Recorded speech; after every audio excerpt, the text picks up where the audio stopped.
Intellectual property rights, ये right नहीं है, राइट्स, ठीक। तो दीज आर दोज राइट्स जो राइटर्स एक्सक्लूसिव राइट्स हैं, तो जो राइटर्स एक क्रिएटर को दिए जाते हैं, क्रिएटर या आथर को या क्रिएटर को दिए जाते हैं, और जिस आथर ने या जिस क्रिएटर ने कोई इनोवेटिव चीज क्रिएट किया होगा, या कोई उसकी इनोवेटिव क्रिएशन होगी, या कोई उसका ऐसी अपने माइंड को ऐसा इनोवेटिव सिस्टम में उस माइंड के द्वारा उसने क्रिएट किया होगा, तो उस क्रिएशन के बिहाफ पे the person is given the exclusive rights.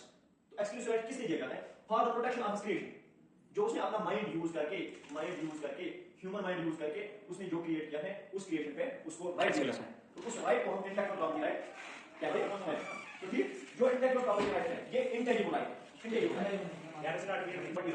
Means these are those rights, ये वो राइट्स हैं जो राइट्स एक पर्सन को दिए जाते हैं। उस पर्सन को, जिस पर्सन ने कुछ क्रिएट किया होगा, जो उसने क्रिएट किया है, उस पर्सन को क्रिएटर बोलते हैं या आथर बोलते हैं। उस आथर को या उस क्रिएटर को उसने अपना माइंड, ह्यूमन माइंड यूज करके, ये ह्यूमन माइंड यूज करके उसको राइट दिया जाता है। तो उस राइट को, उन राइट्स को इंटेलेक्चुअल प्रॉपर्टी राइट्स कहते हैं।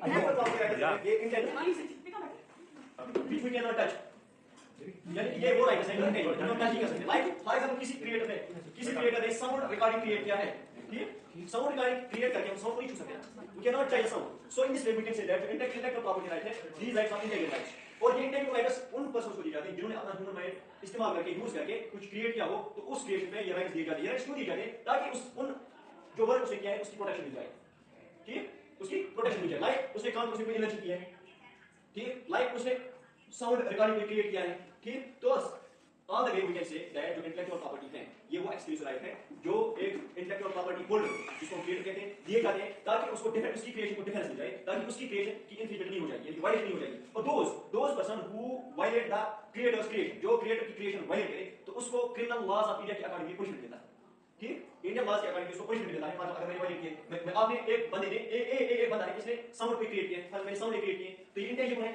अब क्या करना है, ये बंदा अपना इसलिए क्लेम करता है ये साउंड के लिए, या ये यूज करता है अपने नाम पे, इसको पैसे कमाता है, अपने नाम पे पैसे कमाता है, तो दैट मींस कि ये मेरी इस क्रिएशन इंप्लीमेंट हुई इसके द्वारा, तो मैं इसके खिलाफ केस क्या कर सकता हूं, पिटीशन ऑफ द केस में कोर्ट में ले जा सकता हूं केस को, और केस को फाइल कर सकता हूं। तो ये these rights are called intellectual property rights. अब इंटेलेक्चुअल प्रॉपर्टी राइट जो है, इसका स्कोप, इसका नेचर क्या है? इसका नेचर यही है कुल मिला के, जो स्कोप है इसका ब्रॉड है, ठीक, क्वाइट ब्रॉड स्कोप है इसका बहुत बड़ा कंप्रेहेंसिव स्कोप है।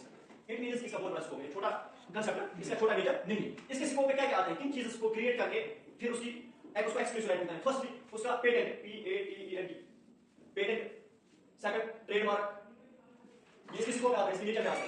Third trade name, literary work, industrial properties,